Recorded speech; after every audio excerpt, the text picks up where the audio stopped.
Hallelujah, hallelujah. एक साथ हम मिलजुल कर प्रभु के साथ आएंगे। हमारे प्रभु यीशु पवित्र परम प्रसाद के रूप में स्वर्ग से आए हुए जीवंत रोटी हमारे बीच में उपस्थित है। यीशु को हम हृदय से स्वागत करेंगे। यीशु की उपस्थिति में हमारे सारे प्रार्थनाएं, सारे निवेदन हम समर्पण करते हुए गाएंगे।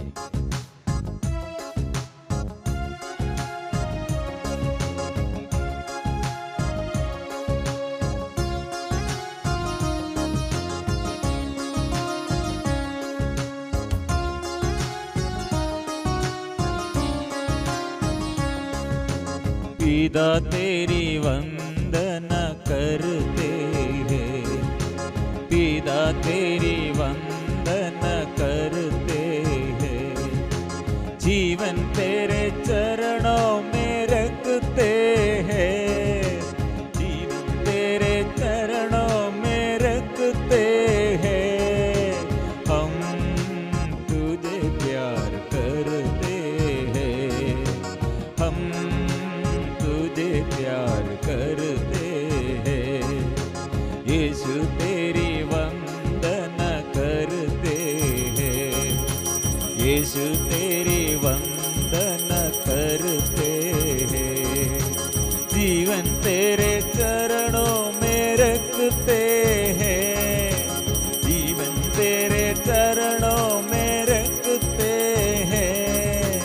हम तुझे प्यार करते हैं, हम तुझे प्यार करते हैं। आत्मा तेरी वंदना करते हैं, आत्मा तेरी वंदना करते हैं। जीवन तेरे चरणों में रखते हैं, जीवन तेरे चरणों में रखते हैं। हम तुझे प्यार करते हैं, हम तुझे प्यार करते हैं। आराधना आराधना आराधना आराधना आराधना आराधना। सिर झुका हृदय खोलकर, हृदय से, मन से, सारे शक्ति से हम प्रभु के आगे परिपूर्ण समर्पण करेंगे। आराधना आराधना आराधना। अपने जीवन में कमी कमजोरियां कितने और पापमय बंधन और कितने हमारे जीवन में समस्याएं प्रभु के आगे हम समर्पण करेंगे धन्यवाद के साथ। प्रभु कितने अनुग्रह हमारे जीवन में प्रदान किया है। अभी हम अपने दुख और संकट समर्पण करेंगे और हर जीवन में हर दुख संकट को समर्पण करेंगे। और कितने अनुग्रह प्रभु जन्म से अभी तक प्रभु हमें संभाला है, संरक्षण दिया है, वो धन्यवाद देते हुए प्रभु ये दिनों में विशेष रूप से हमारे जीवन में परिवर्तन, मानसिक रूप से और शारीरिक रूप से और परिवार में और हर क्षेत्र में प्रभु परिवर्तन, प्रभु से आशीष प्रभु हमको देने के लिए चाहते हैं। इसलिए प्रभु के पास जो परिपूर्ण समर्पण करते हैं वो समर्पण में हमारे जीवन शांतिमय, अनुग्रहमय जीवन ऐसे हम जीवन बिताते हैं। इसलिए हम क्या करना चाहिए? हम पवित्र जीवन पवित्र बनाए रखो, प्रभु का ये संदेश है। और स्तुति और आराधना में, प्रार्थना में हम प्रभु के साथ मिलजुल कर, प्रभु के साथ मिलजुल कर ईश्वर के अधीनता हम स्वीकार करते हैं। याकूब का पत्र अध्याय 4 पद संख्या 7 हम पढ़ते हैं, आप लोग ईश्वर के अधीन रहे, शैतान को सामना करे, शैतान भाग जाएगा। इसलिए स्तुति और आराधना में हम शैतान के साथ नहीं, ईश्वर के साथ, ईश्वर के अधीनता में है। इसलिए जब हम अंदर निराश और हमारे जीवन में वासना और हमारे जीवन में कोप, क्रोध, गुस्सा, ऋणा ऐसे मनोभाव जब आते हैं वहां शैतान के अधीनता, शैतान के साथ हम, इसलिए शैतान के ये अधीनता हम स्वीकार नहीं करना, ईश्वर की अधीनता स्वीकार करना। सारे बातों के लिए प्रभु को धन्यवाद देना। प्रभु कितने अनुग्रह हमारे जीवन में प्रदान किया। इसलिए हम एक साथ मिलजुल कर गाते हुए, इस वक्त हम गाते हुए स्तुति और प्रार्थना आराधना करेंगे। गाते हुए हल्लेलुया गाते हुए, गीत गाते हुए हम स्तुति करेंगे।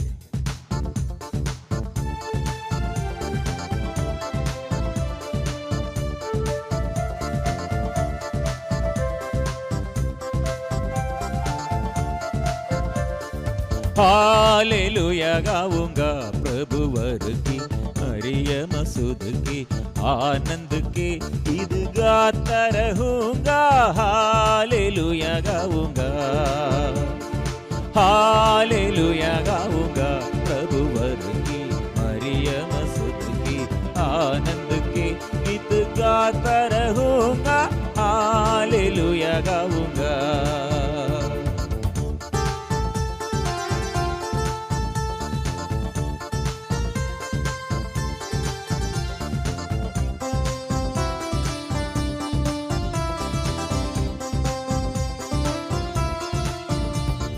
पाप के मोह माया से मेरे प्राण को तूने बचाया। पाप के मोह माया से मेरे प्राण को तूने बचाया। इस प्यार का वर्णन कैसे करूंगा, हालेलुया गाऊंगा। इस प्यार का वर्णन कैसे करूंगा, हालेलुया गाऊंगा।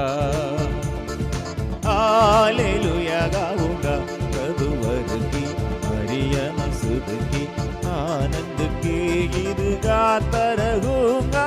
हालेलुया गाऊंगा, हालेलुया गाऊंगा।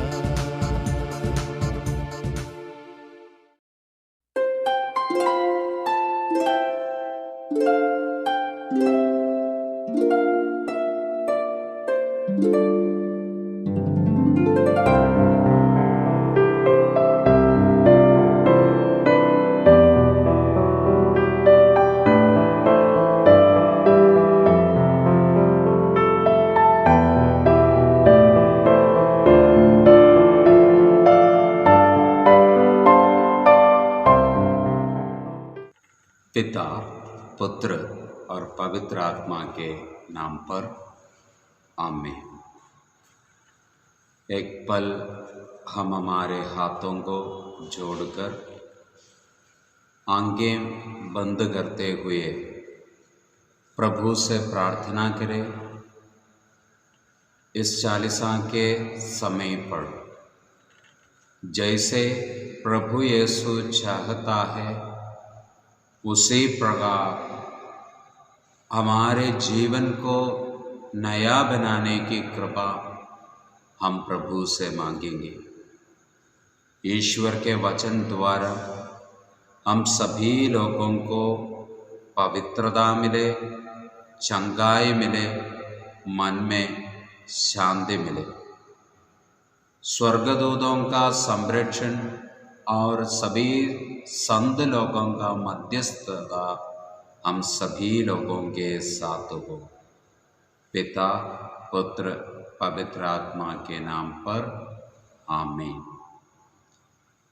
क्रिस्त में मेरे प्रिय भाइयों और बहनों, सबों को जय यीशु। प्रिय भाइयों और बहनों, दानियल का पुस्तक अध्याय 10 वचन 12 में हम देखते हैं, ईश्वर का दूत दानियल के पास आए। दानियल के पास आकर उसी ने बोला, दानियल डरो मत, क्योंकि जब से तुम ईश्वर पर ध्यान देकर विनम्रता पूर्वक समझने का प्रयत्न करने लगे, तब से तुम्हारी प्रार्थनाएं सुनी गई। दानियल का पुस्तक अध्याय 10 में दानियल एक उपवास करता, 21 दिन का एक उपवास रखा और उसी वक्त ईश्वर के दूत आकर उससे कहता है, दानियल डरो मत, जब से तुम विनम्रता पूर्वक समझने का प्रयत्न करते लगा, तब से तुम्हारी प्रार्थना सुनी। मतलब जब से वो अपने आप को छोटा किया, तब से उसकी प्रार्थनाओं के लिए स्वर्ग से उत्तर मिला। जय यीशु, हालेलुया, हालेलुया, हालेलुया। क्रिस्त में प्रिय भाई और बहनों, हमारे जीवन में प्रभु ईश्वर इसीलिए हम लोगों को ये चालीसा का समय दिया कि हम अपने आप को छोटा करना है, विनम्र बनना है। विनम्र बनकर प्रभु पर ध्यान देने से, प्रभु पर श्रद्धा रखने से हमारे जीवन में स्वर्गीय आशीष आएंगे। वचन में लिखा है, यशायाह का ग्रंथ अध्याय 66, यशायाह का ग्रंथ अध्याय 66 वचन 2 में लिखा है। यशायाह का ग्रंथ अध्याय 66 वचन 2 में लिखा है, मैं उन लोगों पर कृपा दृष्टि करता हूँ जो विनम्र और पश्चातापी है। ईश्वर का वचन में प्रभु हमसे कहता है, मैं प्रभु उन लोगों पर कृपा दृष्टि करता हूँ जो विनम्र और पश्चातापी है।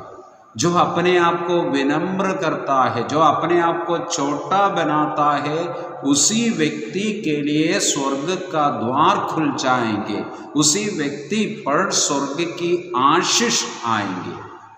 हालेलुया। उदाहरण के लिए सुसमाचार में हम देखते हैं, 2 लोग प्रार्थना के लिए मंदिर गए, एक जन फारिसी और एक दूसरा जन ओ नाकेदार। फारिसी गिरजा में जाकर प्रार्थना किया, मैं ओ नाकेदार का जैसा नहीं हूँ, मैं उपवास करता हूँ, मैं दशमांश देता हूँ, मैं प्रार्थना करता हूँ, लेकिन ए नाकेदार मंदिर के बाहर दूर में रहकर अपने छाती पीटकर प्रभु से बोला, प्रभु मुझ पर दया कीजिए, मैं पापी हूँ। यह व्यक्ति अपने आप को छोटा किया और स्वर्ग उसके लिए खुल गए। इसलिए वचन में लिखा है, जो श्रद्धा से ईश्वर का वचन सुनता है और जो विनम्र और पश्चातापी है, विनम्र और पश्चातापी है, उसी व्यक्ति पर ईश्वर की दया बरसाएगा। घमंड भरे, अहंकार से भरा जीवन बिताना हम लोगों के लिए विपत्ति का कारण बन जाएगा। वचन में लिखा है, नबी यिर्मयाह का ग्रंथ अध्याय 50, नबी यिर्मयाह का ग्रंथ अध्याय 50 का वचन 32 में लिखा है, 31 और 32 में लिखा है, अहंकारी मैं तुम्हारे विरुद्ध हो गया हूँ, क्योंकि तुम्हारा दिन आ गया है। वह समय जब मैं तुम्हें दंड दूंगा, अहंकारी ठोकर खाकर गिर पड़ेगा, उसे कोई नहीं उठाएगा। मैं उसके नगरों में आग लगा दूंगा और वह उसके आसपास का सब कुछ जला देगा।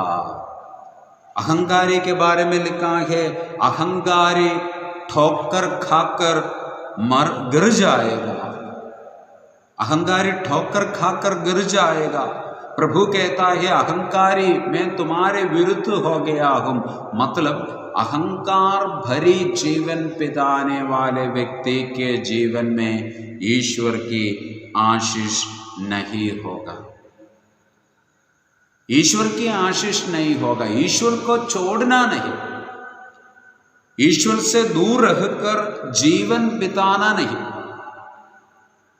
उदाहरण के लिए उत्पत्ति ग्रंथ अध्याय 11 में बाबुल के लोग, वे लोग एक मीनार बनाने के लिए सोचा, और ये मीनार के बारे में लिखा है स्वर्ग तक पहुंचने वाला एक मीनार।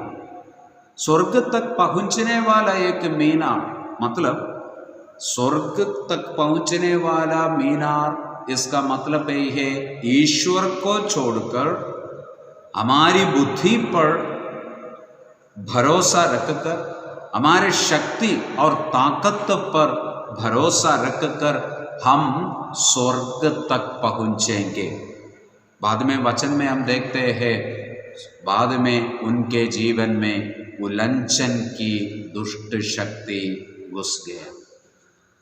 जो व्यक्ति ईश्वर को छोड़कर कुछ अपनाने के लिए चाहते हैं, कुछ बन जाने के लिए परिश्रम करते हैं, उस व्यक्ति के जीवन में गिरावट आएगा, क्योंकि वो व्यक्ति ईश्वर को छोड़ दिया। प्रवक्ता ग्रंथ अध्याय 10 में, प्रवक्ता ग्रंथ अध्याय 10 का वचन 14 और 15 में घमंड के बारे में और अहंकार के बारे में बोला है। वचन में ऐसा लिखा है, मनुष्य का घमंड इससे प्रारंभ होता है कि वह ईश्वर का परित्याग करता। मनुष्य का घमंड, एक व्यक्ति के अंदर अहंकार तब पैदा होता है जब वो व्यक्ति ईश्वर को छोड़ देता है। Hallelujah, hallelujah. और ये घमंड अनेक लोगों के जीवन में विपत्ति का और गिरावट का कारण बन गया है। वचन में लिखा है सूक्ति ग्रंथ अध्याय 18 में, सूक्ति ग्रंथ अध्याय 18 का वचन 12 में लिखा है, घमंड विनाश की ओर ले जाता है और विनम्रता सम्मान की ओर। घमंड विनाश की ओर ले जाता है। एक व्यक्ति के अंदर घमंड है, अहंकार है, तो याद रखना एक घमंड का शैतान, अहंकार का शैतान उसको नाश की ओर, विनाश की ओर ले जाता है। फिर से वचन में लिखा है प्रोवर्ब, सूक्ति ग्रंथ अध्याय 16 का वचन 18 में लिखा है, सूक्ति ग्रंथ अध्याय 16 का वचन 18 में लिखा है, घमंड विनाश की ओर ले जाता है और अहंकार पतन की ओर। पतन की ओर मतलब वो व्यक्ति गिर जाएगा, वो व्यक्ति गिर जाएगा, उसको उठाने के लिए कोई नहीं होगा, विनाश उसके जीवन में आएगा। प्रवक्ता ग्रंथ अध्याय 3 वचन 30 में लिखा है, प्रवक्ता ग्रंथ अध्याय 3 वचन 30 में ईश्वर का वचन कहता है, अहंकारी के रोग का इलाज कोई इलाज नहीं है, क्योंकि बुराई ने उसमें जड़ पकड़ ली है। बुराई ने उसमें जड़ पकड़ ली है।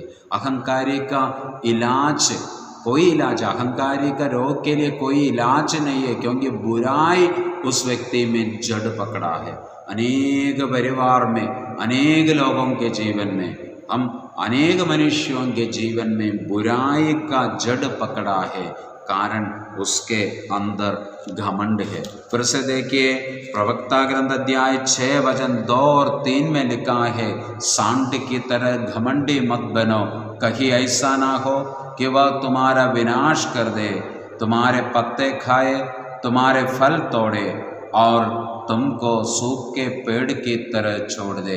अहंकार का, घमंड का ये शैतान आपको बर्बाद करेगा, आपको बर्बाद करेगा। वचन में लिखा है ये तुम्हारे पत्ते खाएंगे, मतलब हम मनुष्यों के जीवन की पत्ते यही है, हमारे सुख शांति हमारे परिवार, हमारे ताकत, संपत्ति, ये सब चीज़ों को अहंकार का शैतान बर्बाद करेंगे, उसको नष्ट करेंगे, पत्ता तोड़ेंगे। उसके बाद लिखा है तुम्हारा फल तोड़ेंगे, पत्ता खाएंगे और तुम्हारा फल तोड़ेंगे। फल हमारे बच्चे हैं, हमारे बच्चे हैं, और ये बच्चे को शैतान बर्बाद करेंगे, शैतान नष्ट करेंगे। और पवित्र आत्मा से प्राप्त फल है हमारे जीवन में आनंद का, प्रेम का, क्षमा का, दया का। ये सब चीज़ों को ये घमंड का शैतान बर्बाद करेंगे। अंत में हम लोग सूख के पेड़ की तरह बन जाएगा, सूख के पेड़ की तरह बन जाएगा। हमारे जीवन में फल नहीं होगा, आनंद नहीं होगा, सूखा पेड़ का जैसा बन जाएगा। वचन में लिखा है यूहन्ना का सुसमाचार में लिखा है जो पौधा, जो डाली फल नहीं देता है वो काटा जाएगा और आग में फेंक दिया जाएगा। हमारा हालत ही बन जाएगा।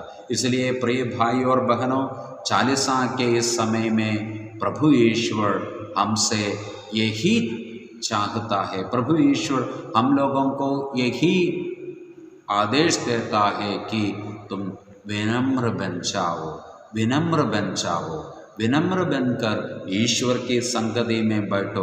उपयुक्त समय में प्रभु आपको ऊपर उठाएगा। इसलिए आइए हम प्रभु से प्रार्थना करें। सर्वशक्तिमान ईश्वर आप सबों को आशीष प्रदान करें, पिता, पुत्र, पवित्र आत्मा के नाम पर आमीन।